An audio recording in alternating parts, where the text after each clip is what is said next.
Unaware his wife had just inherited a $10 billion empire, he abandoned her and their triplets by the roadside, then deliberately splashed mud on her. What happens next will shock you. He didn't just abandon her once. He'd been disappearing from her for years in small, quiet ways no one thought mattered.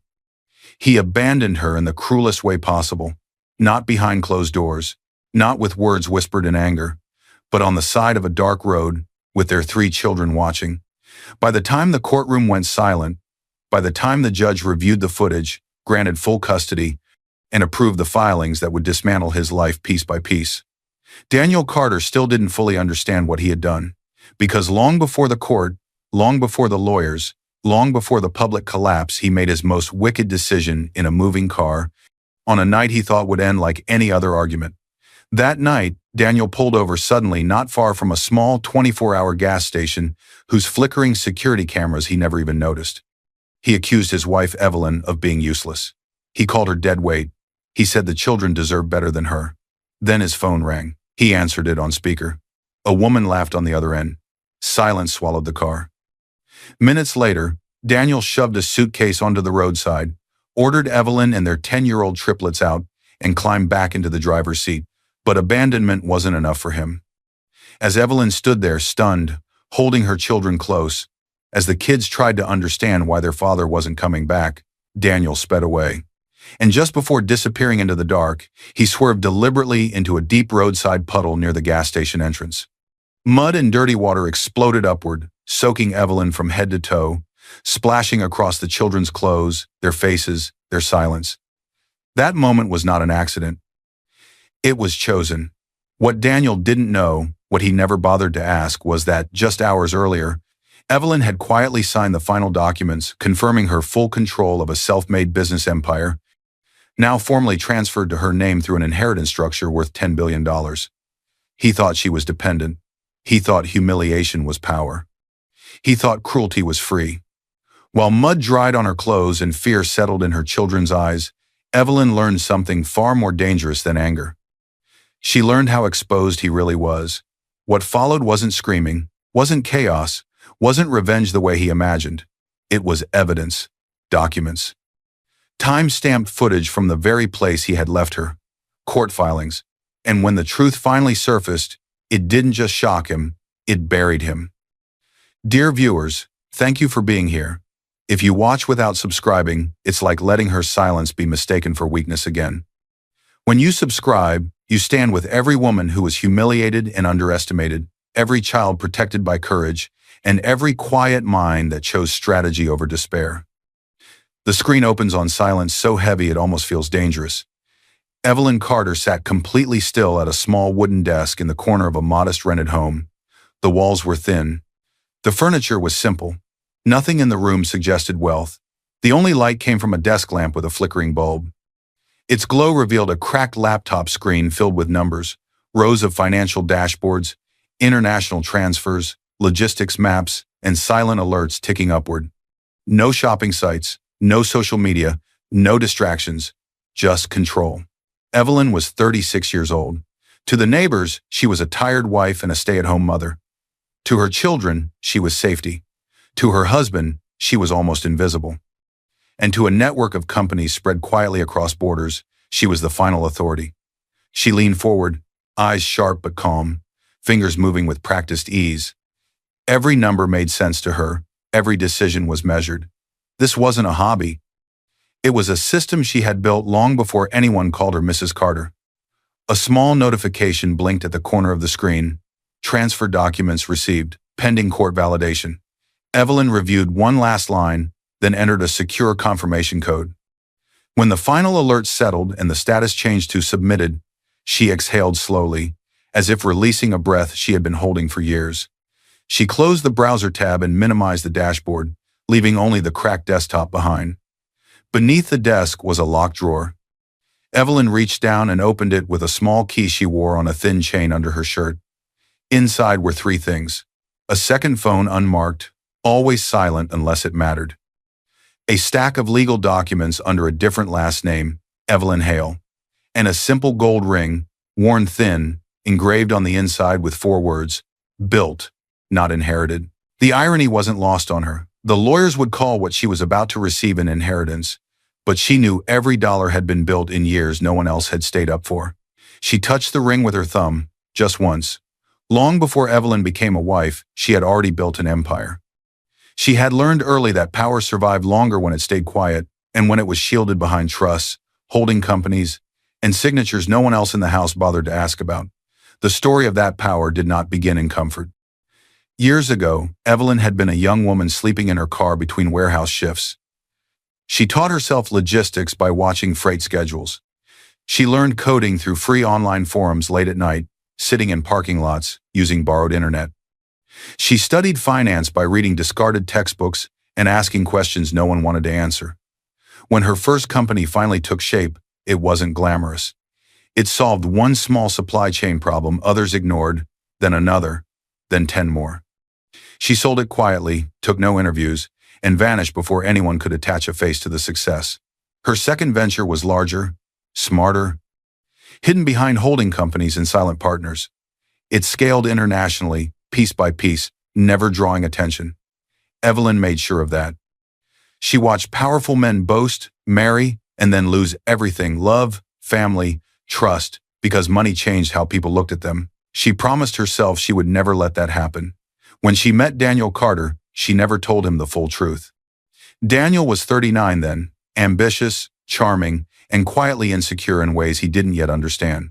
He worked in middle management and spoke often about potential and big breaks. Evelyn liked that he laughed easily. She liked that he didn't ask too many questions about her past, only enough to feel satisfied. Before they married, she insisted on a small, boring prenuptial agreement. She framed it as protection from old business complications under my maiden name, Hale.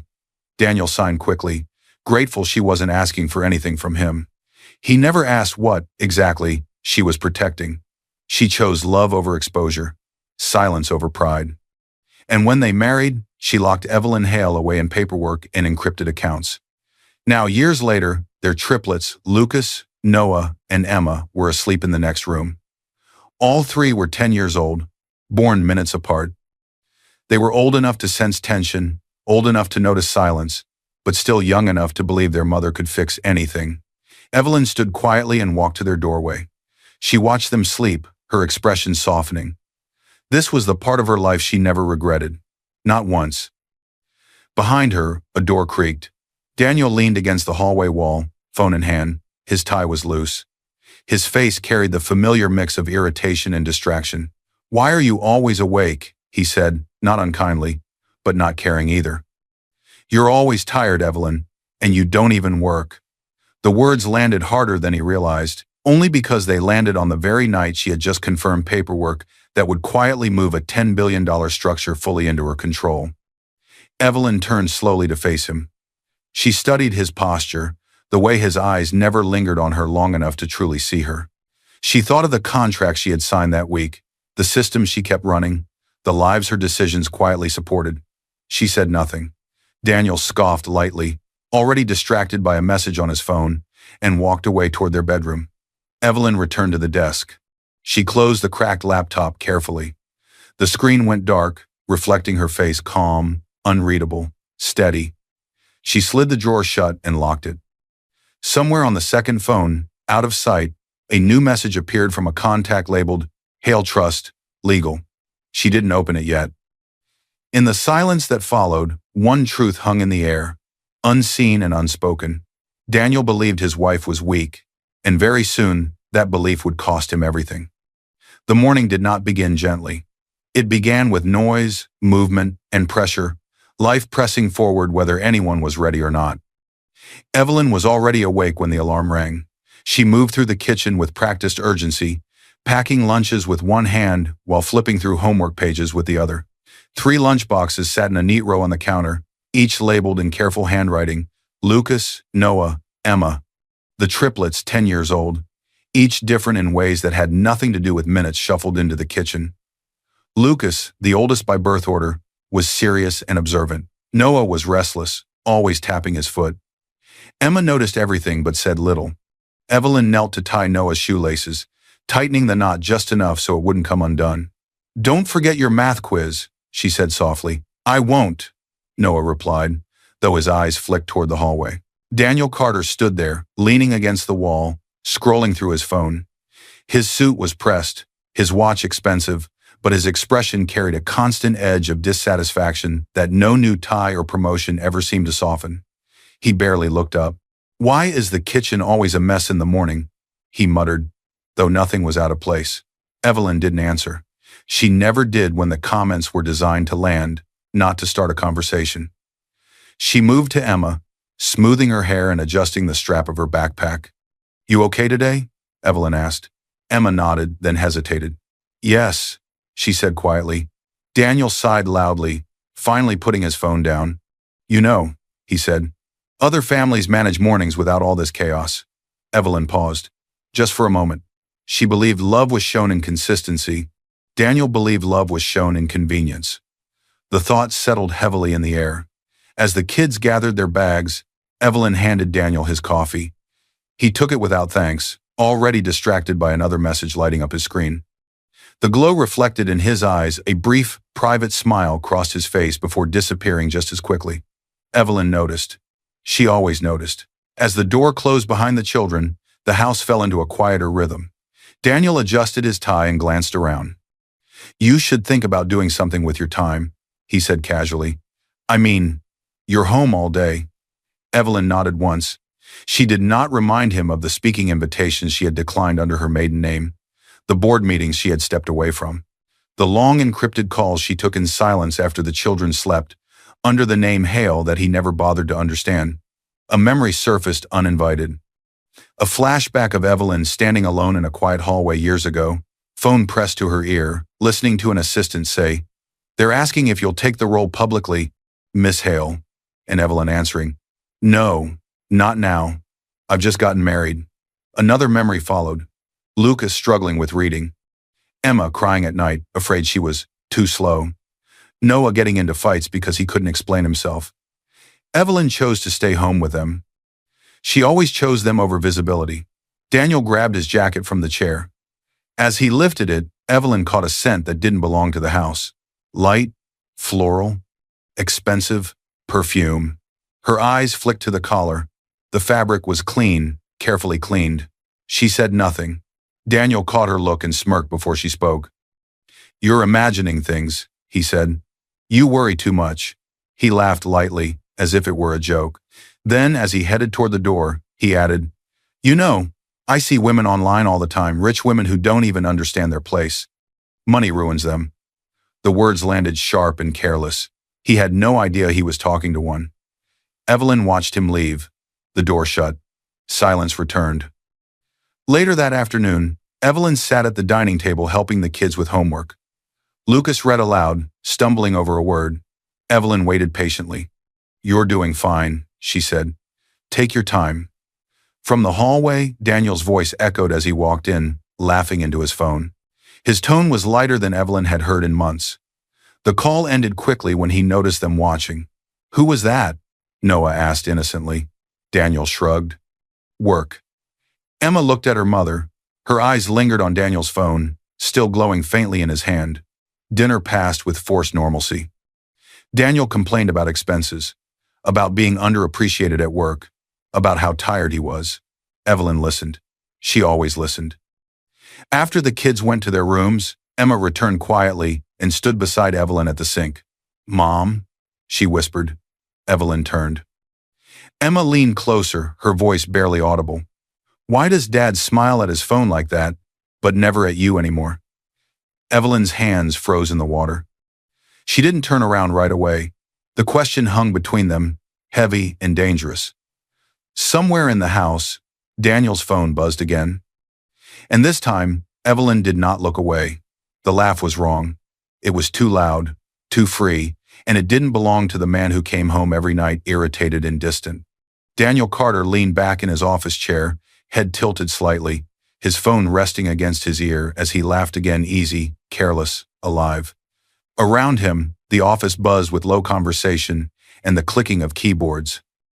Daniel worked in a corporate department where everyone pretended to be busy and quietly competed for attention. He liked being noticed here. It made him feel important in ways home no longer did. A woman stood beside his desk. She was well-dressed, confident, and familiar with his space in a way that didn't feel strictly professional. She reached out and touched his arm lightly as she said something that made him smile again. Her fingers stayed there a second longer than necessary. Daniel didn't move away. He didn't look surprised either. The woman's face was never fully shown. Only her presence mattered, the ease between them, the way Daniel leaned toward her, the way his voice softened when he spoke back. Later, he said quietly, lowering his voice. I'll call you when I'm out of the house. She nodded, already smiling, and walked away. Daniel watched her leave, then glanced around quickly, as if checking whether anyone had noticed. Satisfied, he returned to his screen, his mood lighter than it had been in months. At home, the washing machine hummed steadily. Evelyn stood in the laundry room, folding clean clothes with slow, careful movements. Each item was folded neatly, placed into separate piles, one for each child, one for Daniel, one for herself. Daniel's phone lay on the counter beside her. He had left it there in his rush that morning, trusting she would charge it like she always did. Evelyn did not pick it up. She had learned long before marriage that truth always revealed itself when you stopped chasing it and let it run out of places to hide. The phone vibrated. Once. Then again. The screen lit up. Evelyn glanced down without touching it. A message preview appeared across the screen. I can't keep pretending you're unhappy. Her breath caught just slightly. She read the sentence again, letting it settle. There was no full name, no photo, just an initial where a contact name should be. Evelyn looked away. She folded the last shirt and placed it carefully on the pile. Her hands were steady, her face showed nothing. In her mind, patterns began to form.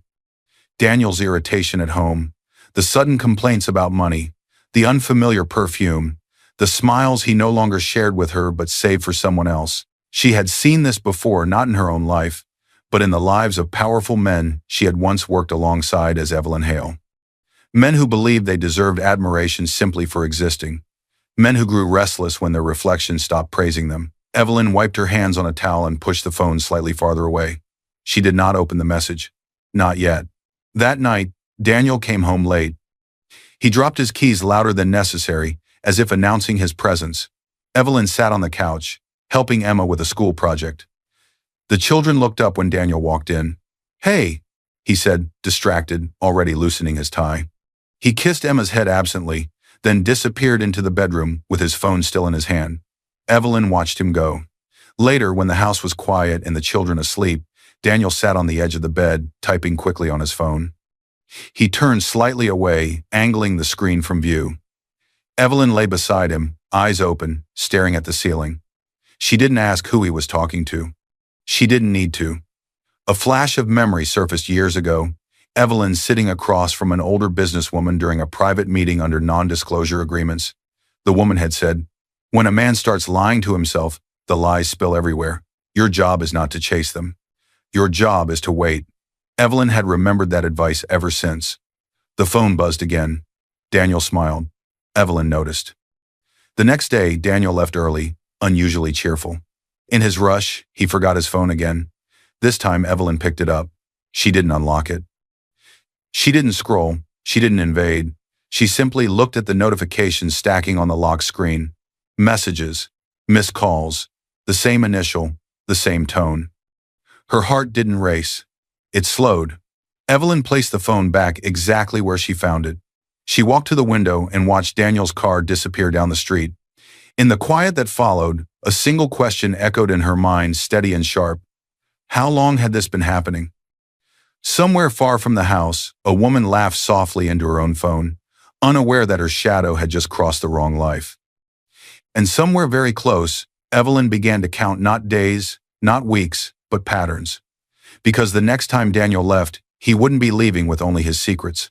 He would be leaving with consequences. Hours after another tense, brittle dinner at home, Daniel had insisted they all go for a drive and clear the air. The kids climbed into the car, because that's what you do when a parent says it's time to go. The car swerved hard to the left, tires screaming against the road. Evelyn's hands shot out instinctively, gripping the door handle as the vehicle jolted forward again. In the back seat, the triplets lurched in their seatbelts, bodies snapping back into place. No one screamed. The silence was worse. Daniel drove like he was chasing something he couldn't outrun, or trying to prove something to a woman who wasn't even in the car. His jaw was tight, his knuckles were white around the steering wheel. Outside, the night pressed against the windows. They were on a stretch of road just outside the city, where a lone 24-hour gas station and mini-mart glowed in the distance, its neon sign buzzing. Daniel sped past its entrance without slowing. No music, no small talk, just the sound of the engine and the children's shallow breathing. Lucas sat stiffly in the middle, eyes fixed on the back of his father's seat. Noah stared out the window, counting streetlights to calm himself. Emma clutched her backpack in her lap, fingers curled so tight her hands hurt. Evelyn turned slightly in her seat. "Daniel," she said carefully, her voice steady but low. "You're driving too fast." He didn't look at her. "You always say that," he snapped. "Everything I do is wrong to you. That's not what You don't do anything." He cut in, anger spilling out now. "You sit at home, you slow everything down. I'm wasting my life trying to carry all of you."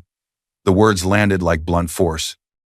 Evelyn felt the air leave her chest, but she didn't react.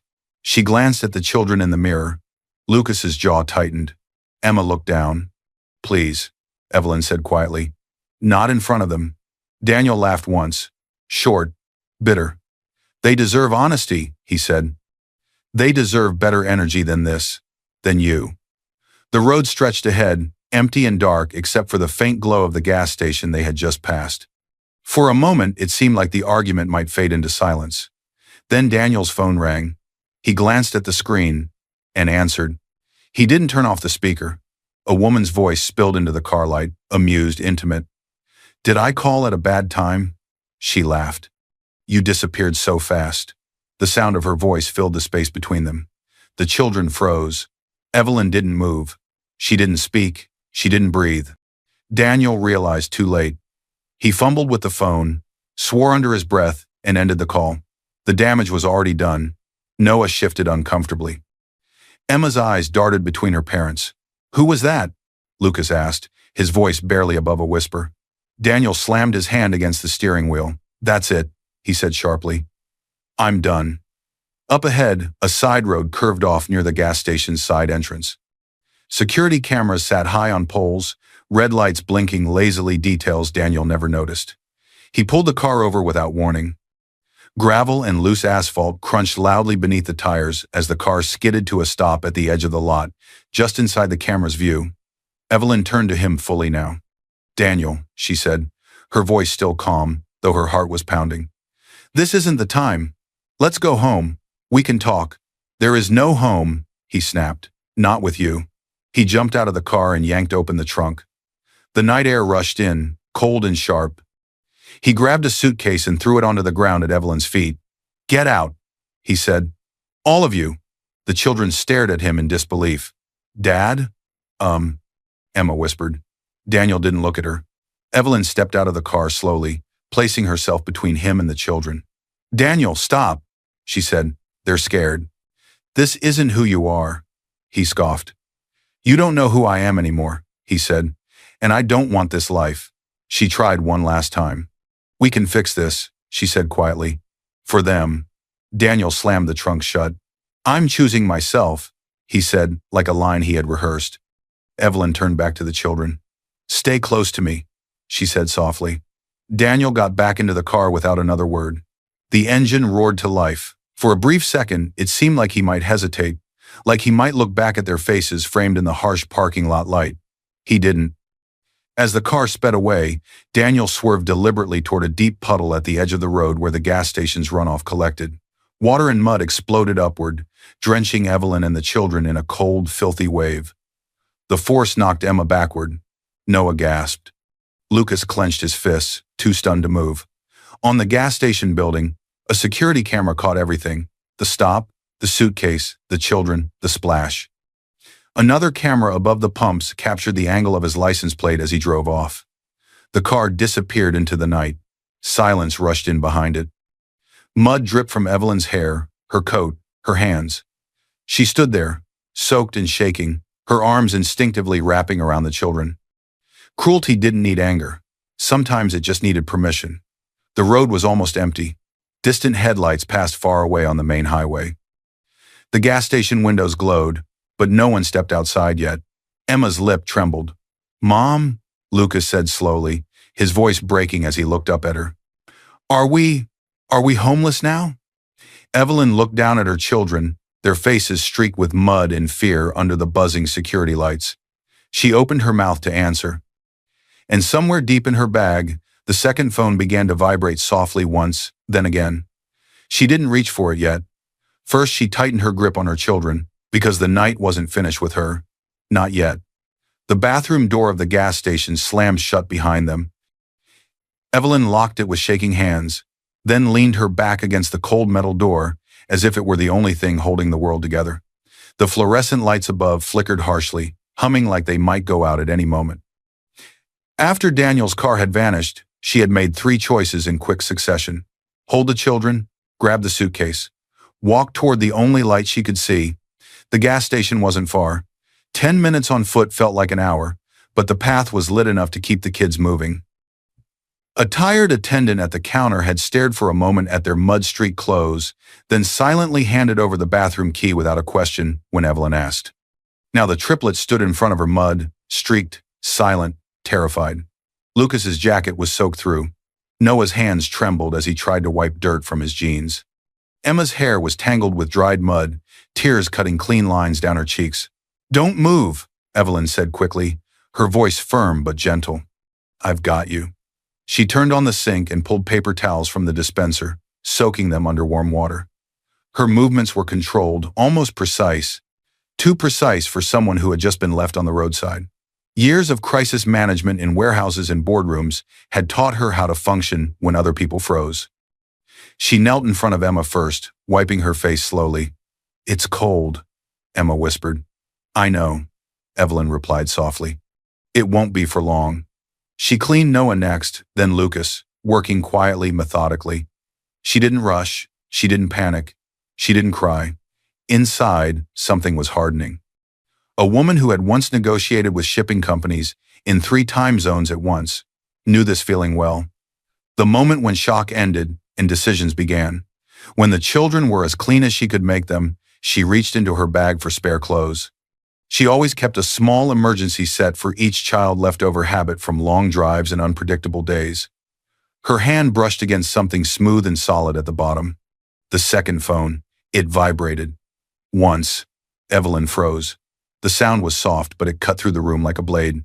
The children looked up at her. "Mom?" Noah asked. Evelyn swallowed. "Give me a second," she said calmly. "Just stand right here." She stepped a few feet away, turning her back slightly so the children couldn't read her face. She stared at the phone in her hand, the screen glowing with an unknown number linked to a secure contact. She hesitated, then she answered. "Yes," she said quietly. The voice on the other end was calm, professional, and precise.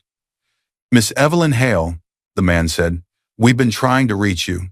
I'm calling regarding the final court confirmation you authorized last night. The probate court has validated the transfer you submitted on your system last night," the man continued. "I'm Thomas Reed, executor of the Hale Trust. Your last remaining silent partner's estate has been settled. All entities held in his name are now officially under your control." He paused, then added, "Estimated consolidated valuation stands just above $10 billion. Evelyn's face did not change. No gasp, no tears, no smile. "The authority is yours as of this afternoon," Thomas said. "Operational control remains uninterrupted. We'll need to review security and public exposure risks." Silence stretched between them. The world believes power looks like shock, Evelyn thought. "I learned it looks like silence." "I understand," she said aloud. "But tonight, my children and I are safe, and that's my priority. We'll talk about next steps tomorrow." There was a brief pause on the line. "Of course, Miss Hale," Thomas replied. His tone softened slightly. "We'll be ready when you are. I'll have our legal team on standby." The call ended. Evelyn lowered the phone and stood still for a long moment. The bathroom felt smaller now, louder. Like it couldn't contain everything she was holding inside. Mud, fear, and a $10 billion decision that no one in this gas station would ever guess. She slipped the phone back into her bag and turned toward her children. They were watching her closely. Lucas studied her face, searching for answers. Noah clutched his sleeves. Emma took a small step closer. "Mom?" Emma asked. "What happens now?" Evelyn walked toward them and knelt so she was at eye level with all three. She placed a hand on each of their shoulders. "We're going to be okay," she said. Her voice was steady, certain. Not because of the number Thomas had just confirmed, but because she had already decided they would be. Lucas blinked. "Really?" "Yes," Evelyn replied without hesitation. "Really." The children believed her. They always had. As they left the bathroom together, Evelyn handed the key back to the attendant and thanked him. He nodded awkwardly, eyes lingering on the kids. "Do you need to call someone?" he asked carefully. "I already did," Evelyn answered. It was the truth, just not the kind he imagined. Outside, the night stretched on. Unaware that something had shifted, Evelyn tightened her grip on her bag as they walked toward the road to flag a taxi to the nearest motel. Because the next time her second phone rang, it wouldn't be about survival. It would be about preparation. The motel door slammed shut with a hollow sound that echoed too loudly in the small room. Evelyn stood just inside, her chest rising and falling once, sharply, as if her body was only now realizing how close it had come to breaking. The air smelled faintly of disinfectant and old carpet. A flickering lamp buzzed overhead. 3 narrow beds lined the wall. The triplets were already asleep. Lucas lay on his side, one arm stretched protectively across Noah's pillow. Noah's brow was still tight, even in sleep, like his mind refused to rest. Emma clutched her backpack against her chest, fingers curled around the strap as if afraid it might disappear. They had made it here by taxi from the gas station, the same station whose cameras had watched their humiliation in silence. The attendant had quietly dialed a cab when Evelyn, still soaked in drying mud, asked if there was a motel nearby that took cash. They were exhausted, emotionally empty. Children forced to grow up too fast in a single night. Evelyn sat slowly on the edge of the nearest bed. Her coat was draped over a chair, still faintly marked with mud. She didn't brush it off. She didn't care. For the first time since the roadside, she let her shoulders drop. The silence pressed in. At the front desk earlier, the motel clerk, a young man with tired eyes and a polite voice, had avoided asking too many questions. He took the cash, handed over the key, and looked away when he noticed the children's clothes. "Rooms on the first floor," he'd said quietly. "If you need extra blankets, just call. Don't worry about the hour." Evelyn had thanked him. She always did, even when the world felt undeserving. Now, alone with the sound of her children breathing, she reached into her bag. Not the outer pocket, the hidden compartment. Her fingers closed around smooth metal. She pulled out a sleek, unmarked laptop, thin, almost anonymous. It wasn't the cracked one Daniel saw at home. This was the one he didn't know existed. The one that never connected to the home Wi-Fi. She placed it on her lap and opened it. The screen came to life instantly. Logins, dashboards, global maps. Data streamed in clean, organized lines, supply routes, financial summaries, secure alerts from different time zones, everything running, everything waiting. Not a single notification referred to Daniel. Evelyn exhaled slowly. Some people broke loudly. Evelyn had learned to break privately and rebuild with precision. She stared at the screen, but her mind drifted backward. A memory surfaced, sharp and unwanted. Her mother standing in a beautiful kitchen years ago, phone pressed to her ear, arguing with someone Evelyn never saw. Her mother's voice had been cold, clipped, successful, powerful. When the call ended, the house had been silent. Later that night, Evelyn overheard her father say, "You changed." Her mother replied, "No, you just finally saw me." The marriage hadn't survived the year. Another memory followed. A younger Evelyn sitting across from her mentor, an older woman who had built and lost and built again. They were alone in a quiet office, papers spread between them with numbers that didn't scare either of them. "Money reveals people," the woman had said calmly. "It never improves them. If you ever marry, don't put your entire self in their hands, not even if they're kind. Especially not if they need to feel bigger than you." Evelyn had taken that lesson and buried it deep. That was why she had stayed quiet. Why she had chosen Daniel without telling him the full truth. Why she had built walls between her power and her heart. She had believed love could exist without imbalance if she made herself smaller. She had been wrong. Evelyn's gaze shifted from the screen to her children. Lucas shifted in his sleep, murmuring something unintelligible. Noah rolled onto his back, one hand twitching. Emma's face was peaceful now, her earlier fear finally giving way to rest. Evelyn reached out and brushed a strand of hair from Emma's forehead. "I'm sorry," she whispered. "Not for leaving Daniel, not for surviving, but for choosing silence for so long that they had to witness its consequences." She straightened, her spine aligned, her breathing slowed. The woman who had stood on the roadside soaked in mud was gone. In her place sat someone older, sharper, awake. Evelyn's fingers moved across the keyboard. She logged into secure channels, confirmed that the Hale Trust transfer shown as validated in Thomas Reed's call was reflected across her accounts, and set temporary internal safeguards, nothing that touched Daniel, nothing dramatic, just security. Then she opened a contact list. At the top was a name she had not used in years, under a group labeled Legal Priority: Marissa Cole, Family and Civil. A specialist she had once quietly advised from the shadows as Evelyn Hale, when other women needed protection and didn't know where to start. Evelyn hovered her finger over the contact. Outside, a car passed by on the highway, its headlights briefly slicing through the thin curtains before disappearing into the dark. Inside the room, the children slept on, unaware that their mother was no longer waiting for answers. She clicked the contact. A secure email window opened. Evelyn began to type, "Marissa, it's Evelyn. I need an emergency consultation. Domestic abandonment with minors, last night, gas station. Likely video evidence. I am ready to use my name." She hit send.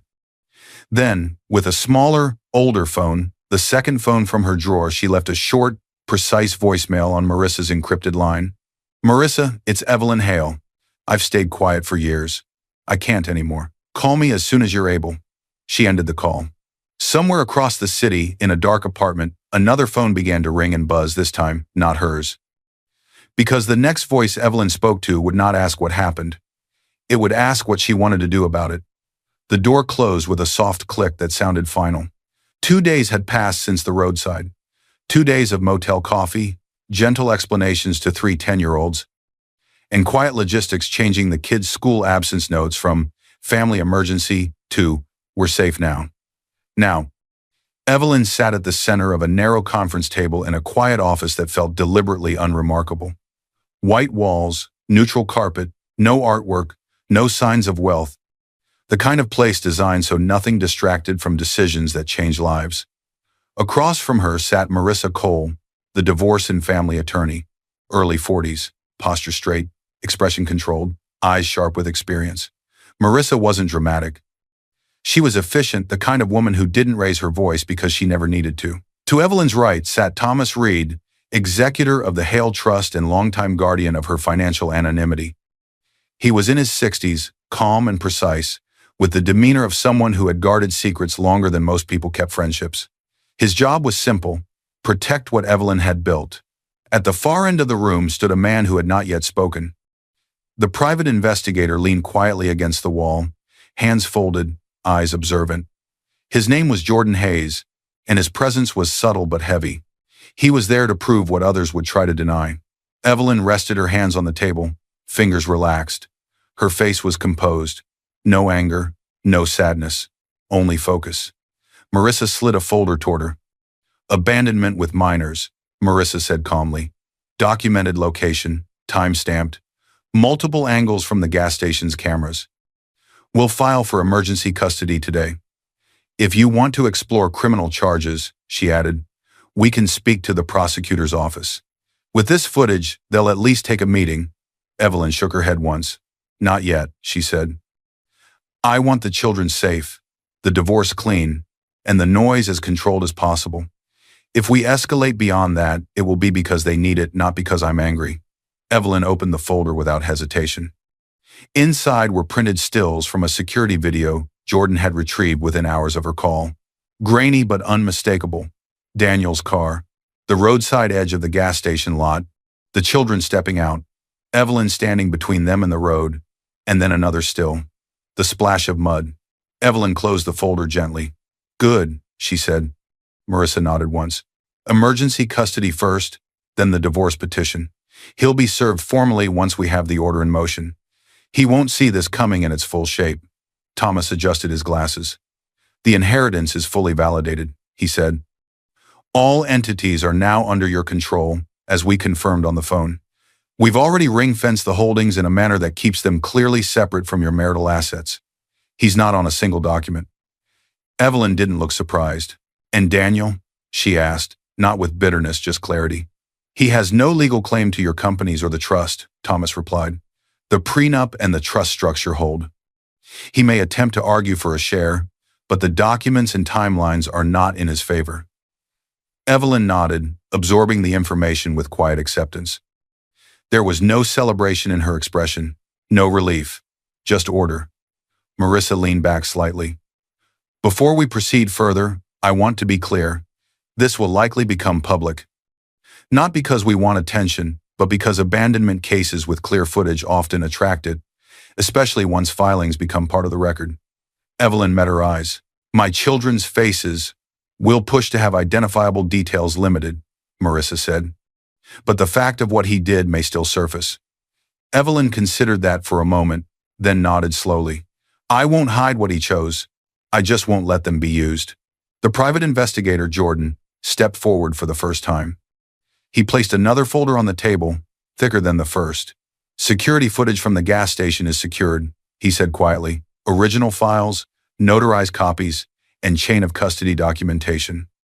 We have at least 3 angles, including the license plate. There's also internal audio from the clerk calling a taxi for you afterward. He opened the folder. Inside were phone records, metadata charts, timestamps, location pings.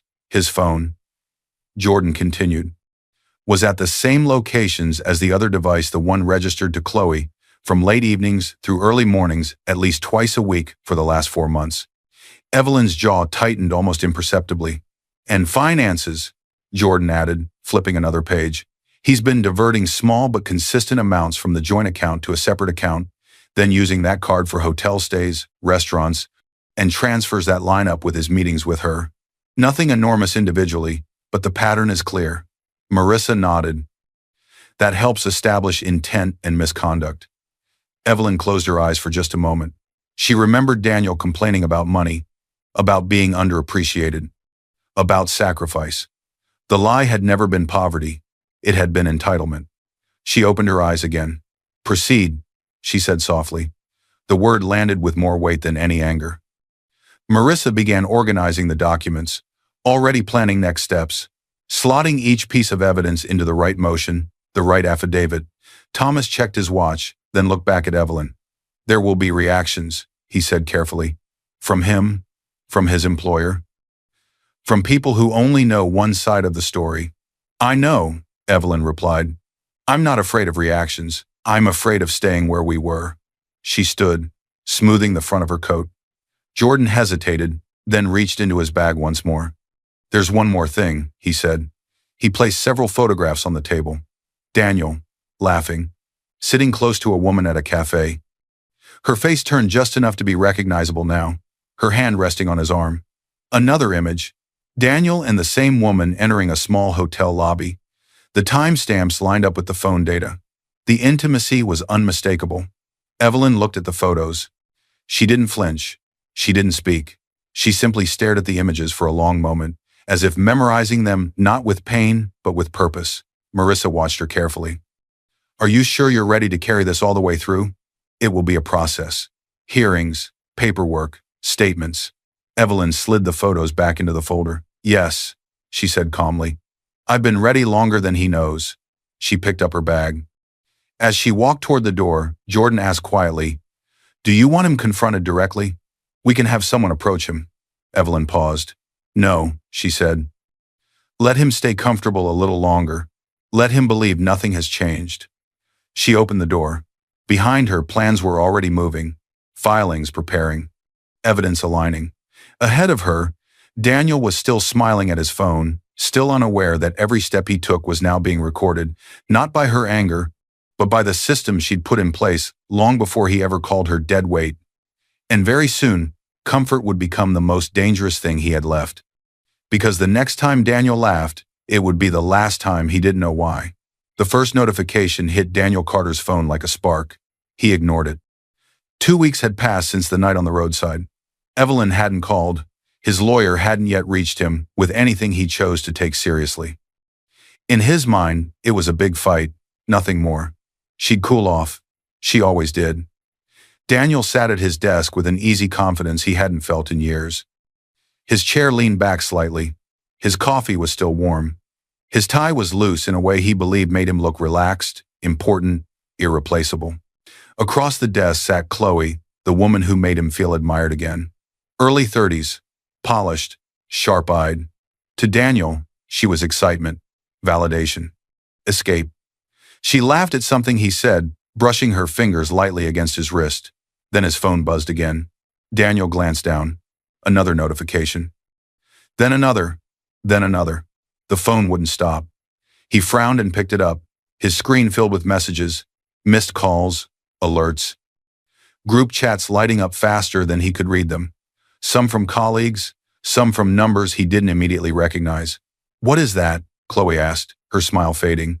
Daniel opened one message at random. It was a link. He tapped it, his face drained of color. On the screen was a still image pulled from security footage. Grainy, but unmistakable. His car, the edge of the gas station lot, the roadside. His children stepping out. Below it, bold text was already spreading on social media and in local news snippets. Father abandons children on roadside after argument. Gas station footage leaked. Daniel's breath caught. "That's not," he started. The phone vibrated again. Another headline appeared in a different app. Camera shows man driving away. Leaving family behind. Chloe leaned closer, her eyes scanning the screen. Her body stiffened. "This is real?" she asked sharply. Daniel scrolled frantically. Comments were already pouring in. Thousands. Anger, shock, disbelief. Parents tagging each other.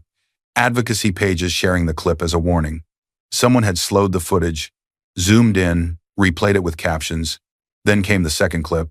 The mud, water and dirt exploding across the frame. 3 small figures recoiling. A woman standing between them and the road.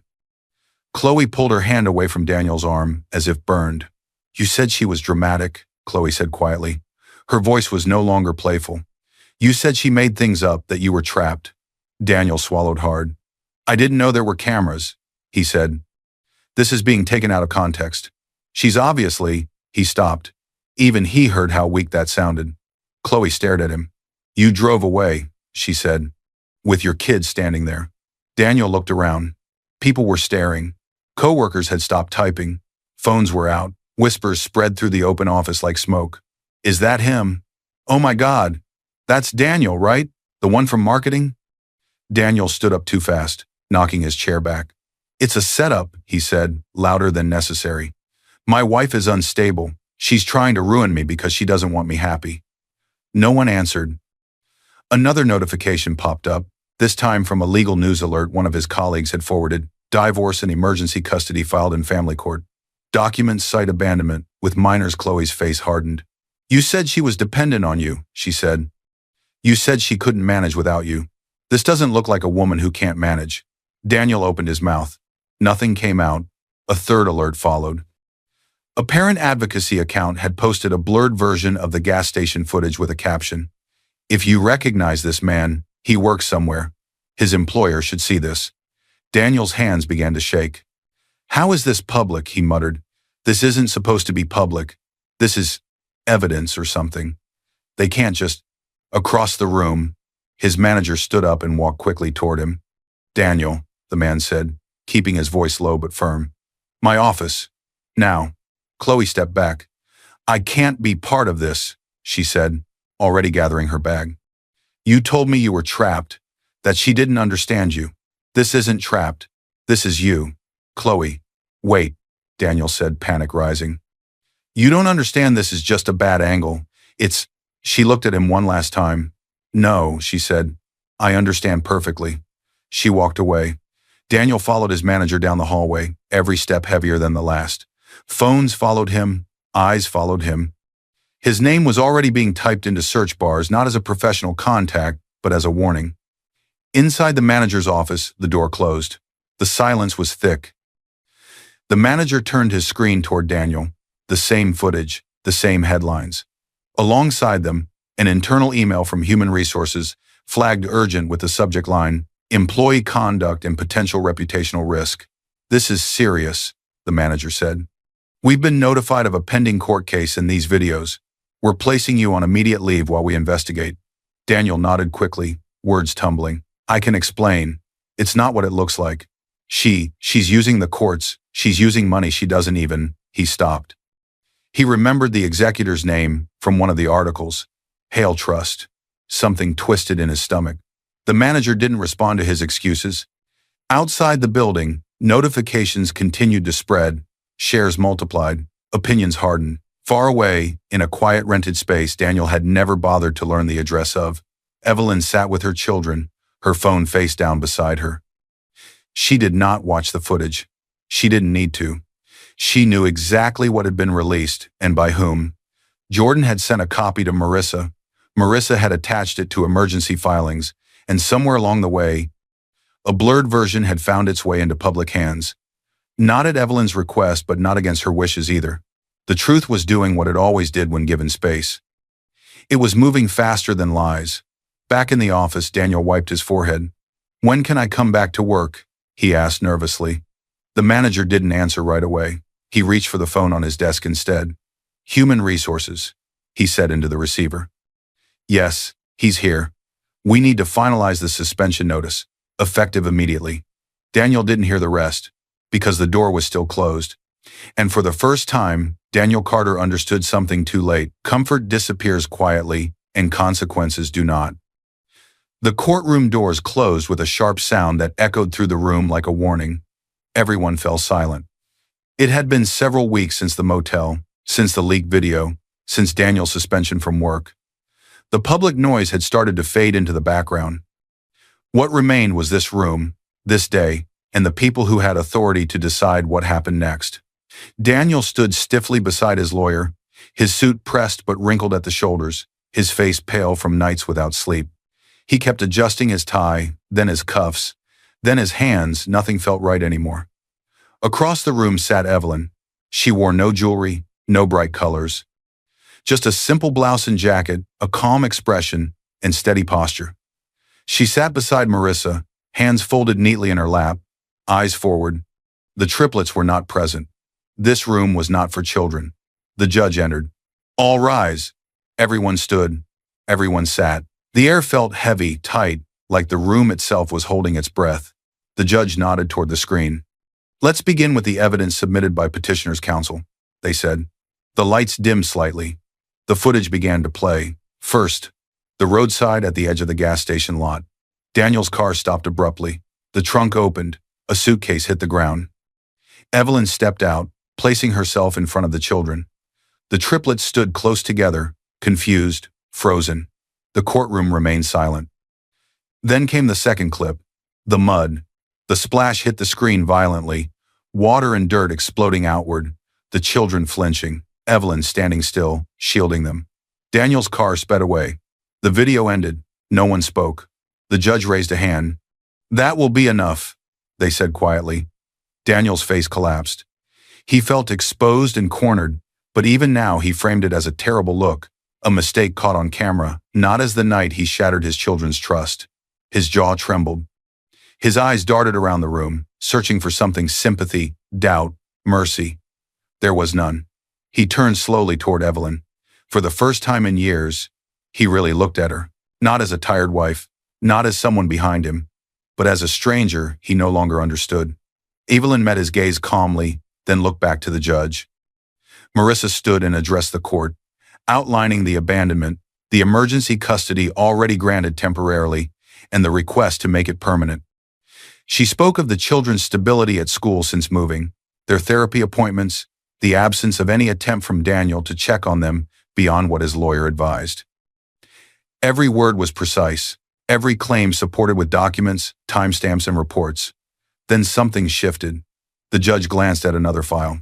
Mr. Reed, the judge said, you may proceed regarding the financial disclosures. A man stood from the second row. Daniel frowned. Thomas Reed adjusted his glasses and stepped forward. His voice was calm, professional, unhurried. The court should note, he said, that Miss Evelyn Carter, born Evelyn Hale, holds assets that are independent, premarital, and verified through the Hale Trust. Daniel's head snapped up. Thomas continued. These assets were accumulated prior to the marriage, maintained separately, and protected through a prenuptial agreement signed by both parties. The consolidated valuation stands at approximately $10 billion. A murmur rippled through the courtroom. Observers leaned forward. Lawyers exchanged looks. Even the judge paused. Daniel's breath caught in his throat. $10 billion? He turned fully toward Evelyn now, his eyes wide, confused, desperate. She did not react. This valuation is documented, Thomas added, and Mr. Daniel Carter has no legal ownership or management rights over these holdings. There is no evidence of his contribution or knowledge, and he is not listed as a beneficiary on the trust. Daniel's knees weakened slightly. He leaned toward his lawyer, whispering urgently, but the lawyer didn't answer, eyes fixed on the judge's notes. Daniel looked back at Evelyn again, panic breaking through his voice. "Evelyn," he whispered, barely audible but still caught by the room's silence. "You never told me." She tilted her head slightly, her expression unchanged. "You never asked," she replied calmly. A few people shifted in their seats. The words were not cruel, they were factual. Daniel swallowed hard. "We can fix this," he said, his voice cracking. "We can start over. I didn't know. I didn't understand." "If I'd known," he stopped. The sentence revealed more than he intended. Evelyn stood slowly when Marissa touched her arm lightly, inviting her to speak if she chose. She faced the judge first, then turned to Daniel one last time. "You already chose," she said quietly. Her voice didn't shake. It didn't need to. "I didn't leave you on the side of the road," she added, still calm. "You left us." The judge cleared their throat and picked up the ruling prepared after reviewing all filings, reports, and evidence. Daniel's heart pounded so loudly he could hear it. The judge began to read. Based on the evidence presented, including video documentation of the respondent's abandonment of the minor children, corroborating witness statements, financial records, and the stability demonstrated in the petitioner's current care, Daniel closed his eyes. This court grants the petitioner, Evelyn Carter, full legal and physical custody of the minor children. The respondent's contact with the children, if pursued in the future, will be subject to supervised visitation as deemed appropriate by the court and the children's therapists.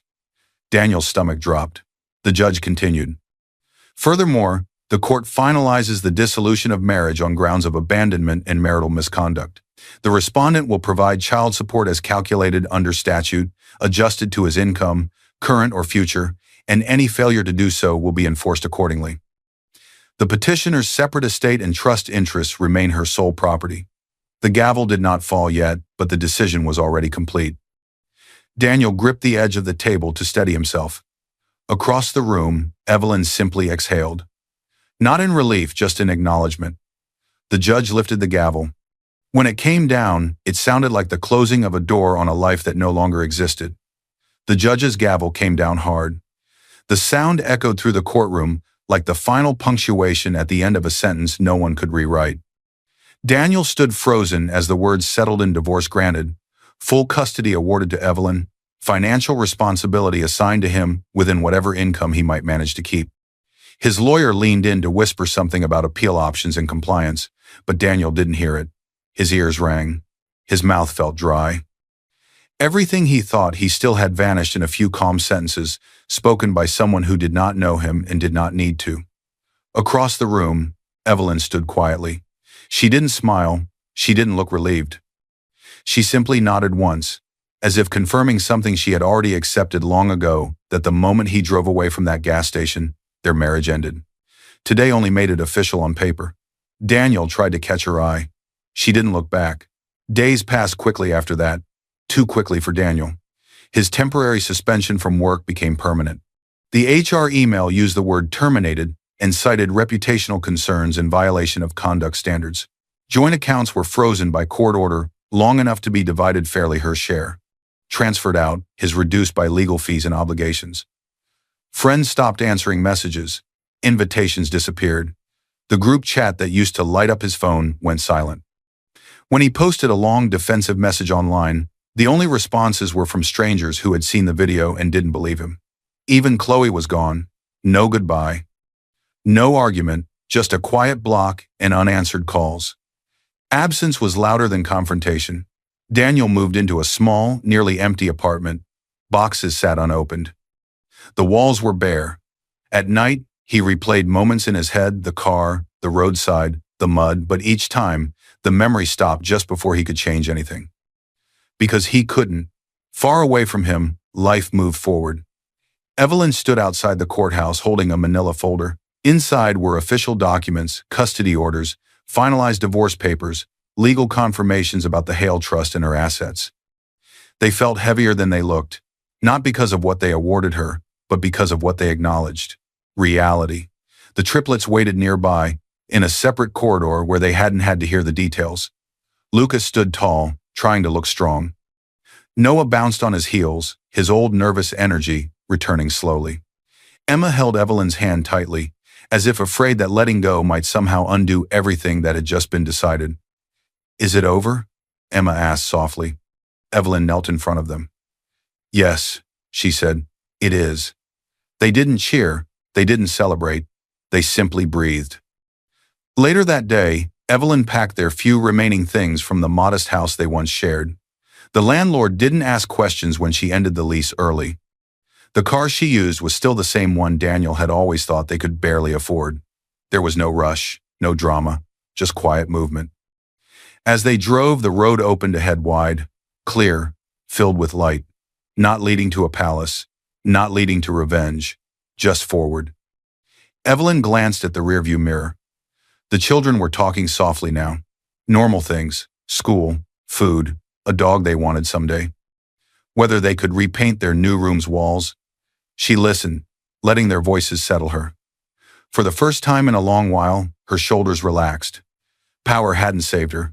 Dignity had. That night, in a new place that felt open and clean, a rented home in a safer neighborhood, chosen not to show off but to keep them steady, Evelyn unpacked slowly. She placed the cracked laptop on a shelf. Then, carefully, she set the sleek one beside it. Both belonged to her story. She tucked the gold ring back into its place not to hide it, but to remember why she never wore it. The engraving, built, not inherited, meant something different now. It wasn't just about her companies. It was about the life she was building with her children, free from someone who treated them as weight instead of worth. Later, when the children were asleep, Evelyn stepped outside alone. The air was cool, quiet. She looked up at the sky. Not because she was searching for answers, but because she no longer needed them from anyone else. She knew who she was, with or without a last name. Somewhere far behind her, Daniel sat alone in a dark room, scrolling through a phone that no longer buzzed. Every attempt to reach out, whether to old friends or strangers online, fell into silence or skepticism. And somewhere ahead, a life waited that didn't require explanation, apologies, or shrinking herself to keep someone else comfortable. Evelyn turned back inside. The mud had dried, the truth hadn't. And for the first time, she walked forward knowing she would never have to look back again, not for permission, not for validation, and not for him. I hope you enjoyed watching this story as much as I enjoyed creating it. Like, share, and comment on the lessons you've learned. Let me know where you're watching from in the comments below. I'll see you in my next video.